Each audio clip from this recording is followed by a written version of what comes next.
50 pounds or better. Howdy folks, welcome back to Black Sheep Meadow. I'm Brent. And I'm Amber. And we are gonna start harvesting some potatoes today. We are in the middle of one of our potato sections. We got a couple of different spots we planted potatoes this year. But this is an experimental section that we are doing with some red Norland potatoes we started earlier this season for y'all.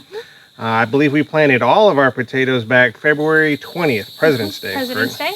And as you can see here behind us, this is a large container of red Norlands, and we split it up. We did 3 pounds of whole red Norland versus 3 pounds of cut red Norlands that were already starting to chip. And we're doing an experiment to see what quality of potatoes or quantity we can get off either. So this is kind of a little sneak peek. All of these plants are still doing really well. We think that has to do with a couple things. One, maybe better drainage. Two, I feel like they're a little bit protected from the wind. And the wind, we've had several bad storms come through that have dropped a lot of rain and a lot of wind and hail and all kinds of stuff. So the other potato mound has taken some damage. Well, to preserve the potatoes and keep them from rotting, we're going to go ahead and harvest them, and we're going to take you guys with us. And it's primarily the red Norland potatoes is what we've noticed that took the hit over there. Some of them, as the potatoes started to come out of the ground and sprout, I noticed that the red Norlands were the first to sprout, while like we have blue Adirondack or Adirondack blues, German butterballs, Kennebecks, and Yukon Gold. Those all came up and matured way later on, 2 to 3 weeks after the Norlands did. Right, so we're going to go through and harvest what needs to be harvested. Any of the plants that look like they've broken off or have reached the end of their cycle. Your onions too. I'm going to harvest probably all of my onions in the onion beds. I'm going to show you guys that. Onions are probably the easiest item to harvest on the homestead or in a garden. I don't know if you've ever harvested onions, but they are probably the easiest. Pretty straightforward. Pretty straightforward. So we're going to get everything weighed too, just in case y'all are new to the channel or haven't been following along. For the year 2023, me and Amber are attempting to grow 80% of all of our own food, which leaves me with a weight desirement. Like I'm looking for 80% of all of our own food this year should come around 2,970 pounds for the both of us. My target goal is a little bit higher than that because I understand that there's going to be food waste. We're not eating potato skins and eggshells. So. His target weight is 4,000 pounds. Yeah, we're going to see if we can hit the 4,000. Ultimately, we need 80%, which is 80% of all of our food consumption, which is going to be 2,970. So. Right, and it's an exciting time. This time of the year, it's the beginning of summer. It's getting really hot, really humid. The bugs are bad. We've had a lot of rain so far. I think we've had 6 inches of rain in the past like two weeks or so. But we're starting to harvest, so we're starting to reap the benefits of all of our hard work through the springtime. So we've already had fresh green beans. The tomatoes are starting to turn. I've already been whooping up on the Sun Gold and the Chelsea sweet tomatoes. And cucumbers and some squash are starting to come in. So we've started to actually enjoy all of our work that we've been putting into this since the beginning, well, really since last year. But it's this exciting time. It's coming along. It's coming along. So we're going to go over to the other bed we're actually going to harvest, and we'll show you that. But here's kind of the sneak peek of over here. We're going to say, I'm going to say probably about 2.5, 3 more weeks before I get y'all in on the video for the whole versus cut potatoes experiment. And we'll probably do that as just a whole video all on its own. Correct. The garlic is doing really good, but that's not going to get harvested until July. So probably the first middle part of July is when the garlic will get harvested. So I'm excited about that. So let's go. Yeah, follow along. Okay, so we're over here at the onion bed real quick. I'm going to show you how simple and easy this is. Little tip, so you see how this one is broken over at the neck? This one's not going to grow anymore. So it's reached its life, so this one is done. That's how easy that is. So you knock off as much as you can. This will go over to the drying rack. This one's done too. So technically this one could keep going, but I'm going to go ahead and harvest it because it's only going to be the one left in here, and we want to use this bed for okra. So pull it up, knock it off. It's nice and stiff, so that's good. I'm going to go through here. If we come down here to this side, I want to show you one that I guess I had missed last time I harvested. So this one had broken over, but if you look, this one it's falling apart. So basically it kind of rotted. It got too wet, that it had broken over at the top, and now it's just kind of a rotten onion. So it's gonna go into the compost pile. This one is broke over. You see how simple onion harvesting is. It is easy. So I'm gonna do that real quick, and we're gonna get into potatoes. Get them all weighed. Get them all away.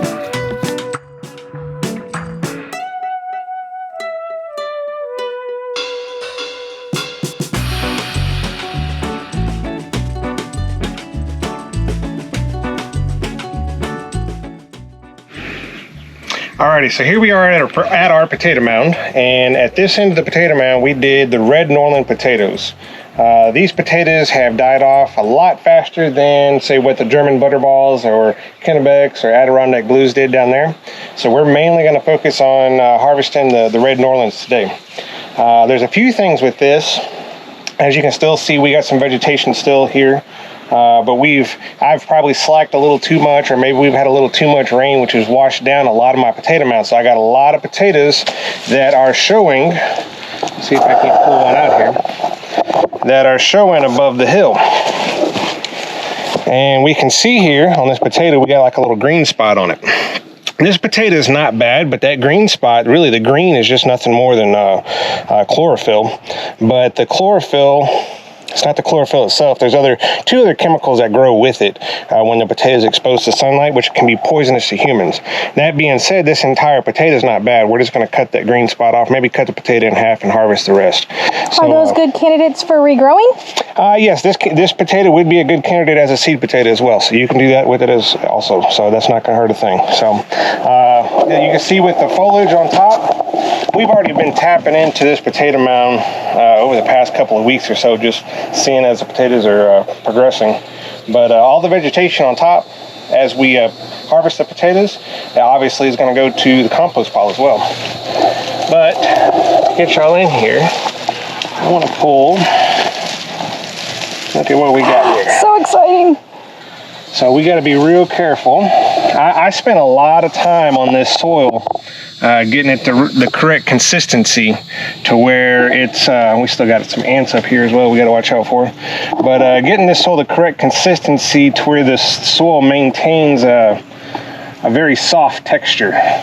You know, look, there's another potato right there. So these potatoes, they need, if they're in a really tight soil, they're not going to tube like they're supposed to. So the other thing is we're going to leave these potatoes with a coating of sand or dirt on them. It's going to help them preserve for the time being. We are going to probably make, I don't know, we're going to can some of these, I guess. We're going to can some, we're going to blanch and freeze some. But just, we're not going to wash them until we're prepared to process them. Correct. So because we've had so much rain, we're going to put them in a bucket, and then we're going to probably lay them out in the sun and let them kind of dry for a few minutes. Not too much. You want to keep them just cool. To dry. Yeah. Just to dry off the But they sand. don't need to be in the sun, though. And then we can brush them off, and then they're going to go into the burlap sacks until we're ready, and then take them inside. The potatoes shouldn't be in the sun, though. No, they shouldn't be in the sun, but we need them to dry off. Correct. So that we can wipe them off. So we're going to lay them out. We still want to maintain the dirt on them, because as long as that dirt's on the potato, it kind of, I guess, stimulates being in the ground. Being in the ground, so they don't. They have a pretty good. You know, you buy potatoes at the store. They have a pretty good shelf life. It's not like they rot within a day or so. These are the same way.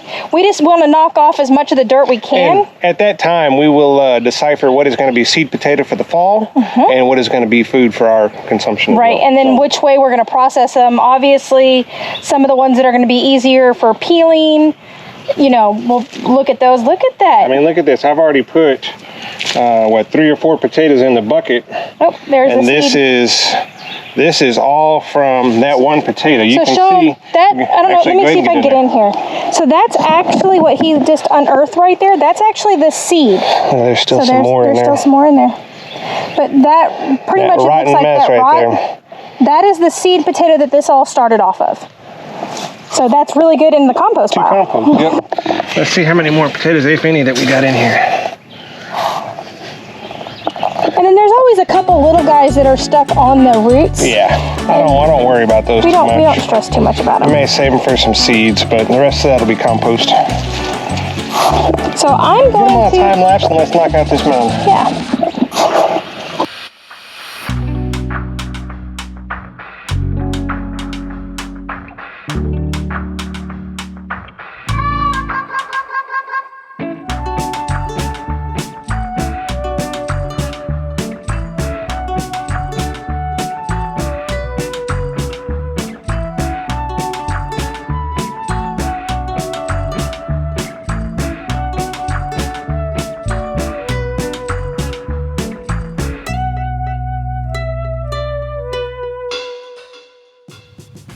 Hey guys, it's Amber here. At this point in the video, I was talking to you about the Hugo culture mound, and I had forgot to turn the microphone on. So I'm telling you how wonderful it's doing, talking about all the different plants that are growing in the Hugo culture mound, how well it's producing, likely close to 2 to 1 versus the other planting. And that is all with no fertilizer, no water, no anything extra other than just the Hugo culture mound doing what the Hugo culture mound does. And I didn't have any audio, so I'm fast forwarding through all this. Sorry, thanks for your patience. But I still wanted you guys to see the Hugo culture mound and how well it's doing. So here's the rest of the video. All right, so we got our harvest. Yes, we harvested all of the red New Orleans. And a few of the Kennebec for the white potatoes. Right, they were kind of, the plants were damaged. We harvested the potatoes off the Hugo culture mound. Yep, off the Hugo culture mound as well as the onions. And we harvested all the rest of the onions. So we're gonna weigh those up. And we'll get back with you. We're gonna put you on a time lapse. This is probably gonna take us a while. Yeah.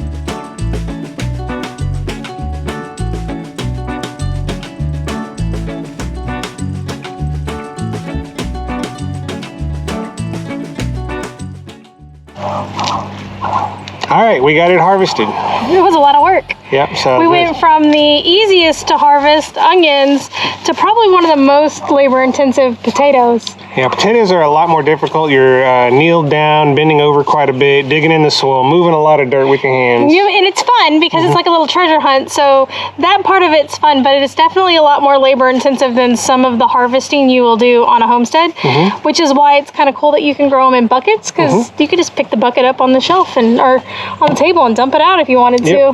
And I'm actually really surprised and happy with our harvest this far.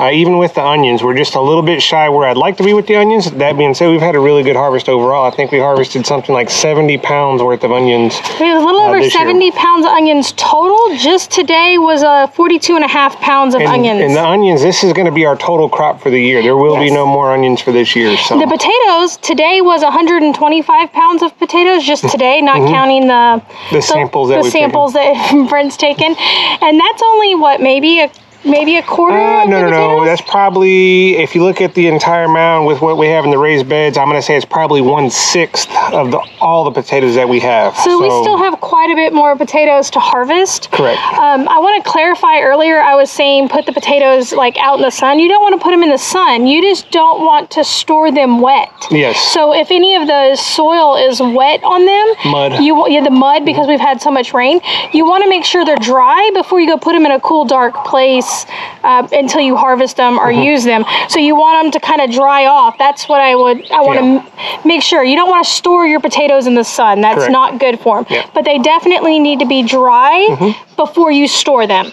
So we're going to make sure that they're all dry before we put them in some burlap sacks. Burlap sacks, and they're going to go underneath the stairs. Yep, underneath the stairs. At least for a little while, because we are going to process them. I'll probably process some this weekend. Correct. This weekend, the pressure canner, the dehydrator, and the vacuum sealer is going to have a full-time workout. So. I'm going to blanch some to go in the freezer, like French fries and hash browns. And we've already done our first volley of French fries this year, which is absolutely amazing. We cooked them in our own beef tallow. So we've been talking about this all week long because it's kind of the start of the harvest season.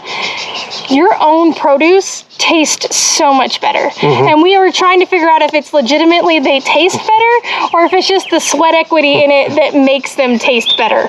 But we really do enjoy it. We really enjoy when we can have a meal where everything was, brought to us by us. So other than, some seasonings, some stuff like that, he's not making a salt mine here. I would try. No, he's not. We're not going to let him do a salt mine. Please help me. We don't need a salt mine in Burton, Texas. So that being being said, we're hoping we can get away from the rain for a little while. Last year we needed it. We did something like 120 days without any measurable rainfall last year. It was over 100 degrees for over 100 days. Yeah, now this year, I don't think we've been, at least in the past 2.5, 3 weeks, we haven't been more than 48 hours without rainfall. Without rain. It's our hay pasture is definitely needing to be tended to. Hay pasture's next. Y'all gonna get some video on that. Yep. And I'm gonna take, these onions were too small to put, you probably saw, we did a time lapse, how we're drying or curing the onions and letting them, they're basically gonna hang, and you're wanting the green part to die off. And dry up, and then you're wanting the roots to dry up real good, and then you can trim them just like you would see in the grocery store. So you don't want to cut them now because you're wanting them to kind of dry up and seal or cure, and then they'll have a pretty good shelf life. But these didn't fit on the rack, so I'm actually going to go in there right now and slice these and put them in the dehydrator for onion powder or dehydrated onion pieces for further use. Yep.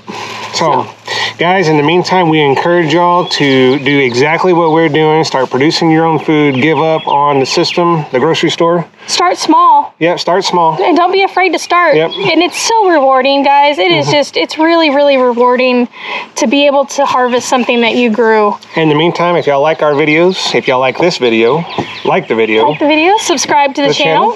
Ring the bell for notifications on future videos. Share our content on your social media platform. If you have any questions, let us know. We'll see y'all next week. We'll see you next time.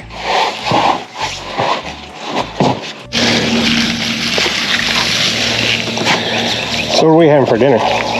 Potatoes and onions. That's what we're having for dinner.